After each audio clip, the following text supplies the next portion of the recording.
দীক্ষার মানে কি? দীক্ষার মানে হৃদয়ে দিব্য জ্ঞান উৎপন্ন করা। আর সেই দিব্য জ্ঞানটি কে দেন? যার হৃদয়ে দিব্য জ্ঞান রয়েছে। এটা হার্ট টু হার্ট ট্রান্সফার, হৃদয় থেকে হৃদয়ে প্রতিস্থাপন। দীক্ষা মানে একটা আনুষ্ঠানিকতা নয়। দীক্ষা মানে একটা বড় অনুষ্ঠান হলো, অনেক লোক এলো, এটা আনুষ্ঠানিক দিক। কিন্তু প্রকৃতপক্ষে দীক্ষা মানে, দেখবেন হুলোর ঘাট যাওয়ার পথে দেয়ালে লেখা আছে, গৌড়ীয় মঠের দেয়ালে, দীক্ষা লাভের অভিনয় আর দিব্য জ্ঞান এক জিনিস নয়। ভক্তি ঠাকুর প্রভুপাদের কথা। তো দিব্য জ্ঞান লাভ করাটা আর দীক্ষা নেওয়াটা এক জিনিস নয়। তো আমরা গুরুর কাছে যখন যাচ্ছি, গুরু কেন চাই? কারণ হে গুরুদেব, আমি বুঝে গেছি তদ্বিজ্ঞানার্থম, বা যেমন শ্রীমদ্ ভাগবতম একাদশ স্কন্ধে বলা আছে, তস্মাৎ গুরুম প্রপদ্যেত জিজ্ঞাসু শ্রে উত্তমম। অতএব গুরুর কাছে যাও।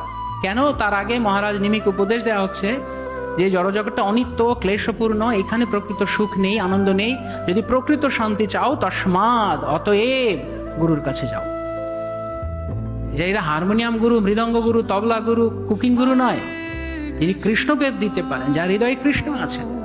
তো যতক্ষণ পর্যন্ত আমরা অনিত্য বস্তুর প্রতি অ্যাপ্রিসিয়েশন, যেটা আমরা শুরুতে বলছেন, সেটা না ছাড়বো, ততক্ষণ পর্যন্ত গুরু গ্রহণ করার কোনো অর্থ নেই। কিছু লাভ হবে না গুরুদেব, কারণ গুরু দিতে পারেন কৃষ্ণ।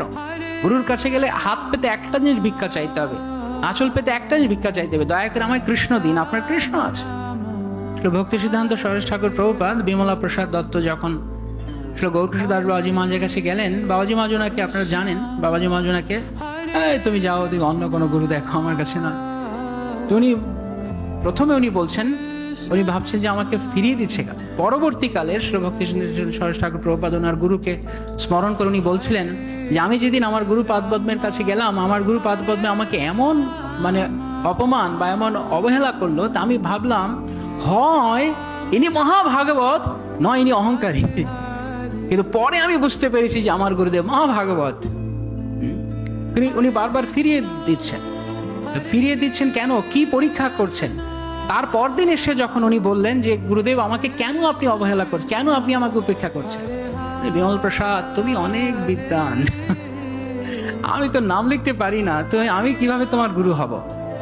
তখন উনি বলছেন, হ্যাঁ, এইটি আমার অযোগ্যতা, যেটাকে সারা জগতের লোক বলছে যোগ্যতা। গুরু চোখে আঙ্গুল দিয়ে দেখিয়ে দেবেন, এটা তোমার অযোগ্যতা। যতক্ষণ পর্যন্ত আমি মনে করব আমি গুরু গ্রহণ করা, আমি দীক্ষার যোগ্য, বা আমি গুরুর কৃপা লাভের যোগ্য, ততক্ষণ পর্যন্ত আসলে যোগ্যতা হয়নি। যদি তা হয়, যদি আমাদের এই ধারণা ঠিক হয়, তাহলে ভক্তিবিনোদ ঠাকুর মহাশয়ের লাইন ভুল হতো না। যোগ্যতা বিচারে তোমার করুণা সার। যোগ্যতা নেই কিছু, আমি করুণার উপরে নির্ভর করে আছি। কোনো যোগ্য